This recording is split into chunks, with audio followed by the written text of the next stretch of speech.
नमस्कार सर्वांना, Rupali delicious kitchen मध्ये आपलं स्वागत आहे। आज आपण आंब्याचा शिरा बघणार आहोत, म्हणजे मँगो शिरा। एकदम झटपट होतो, खायला पण छान लागतो। जरा वेगळी टेस्ट शिऱ्याची, तर आपण हा नैवेद्यासाठी करू शकतो। आता कसं आंब्याचा सीजन चालू आहे, तर म्हटलं चला काहीतरी वेगळी रेसिपी दाखवूया। तर मग चला साहित्य बघूया आणि रेसिपीला सुरुवात करूया।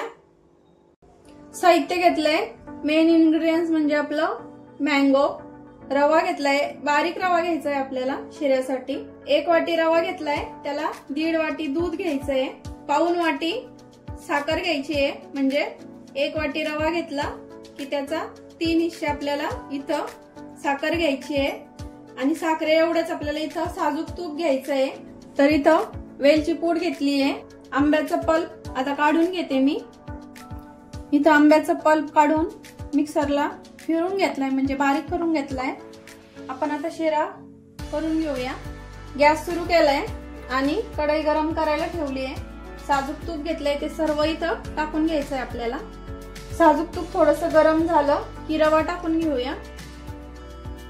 तुपामध्ये रवा छान आता आपल्याला भाजून घ्यायचा, एकदम ब्राऊन रंगावरती। आणि गॅस मीडियम ठेवायचा आहे, फुल गॅसवर रवा भाजायचा नाही। मीडियम गॅसवर रवा भाजला की त्यामुळे असा शिरा एकदम असा सॉफ्ट तयार होतो। तर आता मी छान असा ब्राऊन रंगावरती हा रवा भाजून घेते आणि मग दाखवते। बघू शकता आपला रवा असा छान मस्त ब्राऊन रंगावरती आलाय। आता 5 ते 7 मिनिटं लागलीत मला रवा भाजण्यासाठी। खरपूस असा भाजून झालाय। आपण आता वेलची पूड टाकून घेऊया। तुमच्या आवडीनुसार तुम्ही यामध्ये ड्रायफ्रूट टाकू शकता। दूध घेतलंय, हे टाकून घ्यायचंय आपल्याला। इथं गरमच दूध वापरायचं आपल्याला।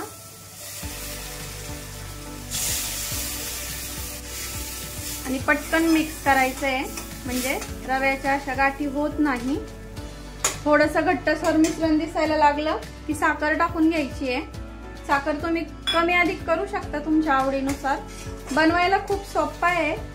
साखर थोडी विरघळायला लागली की आपल्याला इथं जो आंब्याचा पल्प आहे तो पूर्ण इथं एका आंब्याचा पल्प घेतलाय मी मीडियम साईजचा, तर तो पूर्ण इथं टाकून घ्यायचा आहे आपल्याला। आंब्याचा पल्प टाकून घेतला की पूर्ण असा हे पूर्ण बॅटर मिक्स करायचं आहे शिऱ्याचं।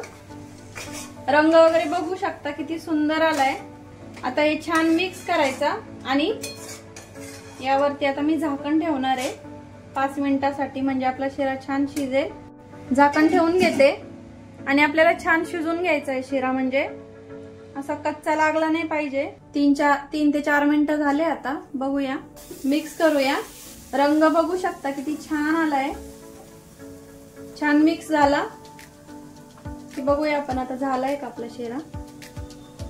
तर बघू शकता झालाय, छान शिजलाय। ह्या प्रमाणामध्ये शिरा एकदम छान मऊ लुसलुशीत असा सॉफ्ट होतो। हेच प्रमाण वापरा तुम्ही। अगदी प्रसादासारखा शिरा झालाय। आंब्याचं सीजन असलं आणि सत्यनारायण वगैरे असला तर तुम्ही या प्रकारे शिरा बनवू शकता। तर आता मी गॅस बंद करते आणि सर्व करून घेते। तर आपला शिरा इथं खाण्यासाठी तयार आहे। तुम्ही बघू शकता रंग, टेक्स्चर वगैरे एकदम छान आलंय। एकदम प्रमाणबद्ध सांगितलंय। नक्की ट्राय करा। आणि आंब्याच्या शिऱ्याची रेसिपी तुम्हाला कशी वाटली कमेंट मध्ये नक्की सांगा। रेसिपी नक्की ट्राय करा। रेसिपी आवडली असेल तर लाईक, शेअर, सबस्क्राईब करायला विसरू नका। रेसिपी नक्की ट्राय करा, कारण घरचं जेवण हे खरंच स्वादिष्ट असतं। अशाच नवीन छान छान रेसिपींसोबत पुन्हा भेटूया। तोपर्यंत बाय बाय।